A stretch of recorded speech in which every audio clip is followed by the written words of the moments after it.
अस्सलाम वालेकुम नाजरीन, वेदर अपडेट के साथ एक न्यू वीडियो में आपकी खिदमत में हाजिर हुए हैं। आपको बताते चलें, मानसून हवाएं शिद्दत के साथ मुल्क के बलई इलाकों में दाखिल हो रही हैं। आज एक और ताकतवर सिस्टम भारत से सिंध और कराची में दाखिल हो रहा है और ये इंतहाई खतरनाक तरीन बताया जा रहा है। मैं आपको बताता चलूँ ये बारिशें कब ख़त्म होंगी, तो इसी हवाले से महकमा मौसमियात ने ताज़ा तरीन रिपोर्ट जारी कर दी है।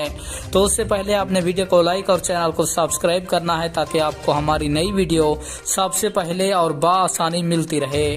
तो आपका कीमती वक्त ज़ाया किए बगैर बढ़ते हैं वीडियो की जानिब। आपको बताते चलें, महकमा मौसमियात की ताज़ा तरीन रिपोर्ट के मुताबिक मुल्क भर में ये जो सिस्टम दाखिल हो रहे हैं, आज भारत से एक इंतहाई खतरनाक तरीन और ताकतवर सिस्टम कराची और सिंध वाली साइड पे दाखिल हुआ है, जो 26 अगस्त तक जारी रहेगा। 26 अगस्त के बाद मुल्क पाकिस्तान में बिल्कुल ये जो बारिशी सिस्टम है, बारिश से पहले बिल्कुल ख़त्म हो जाएंगे और मौसम साफ हो जाएगा।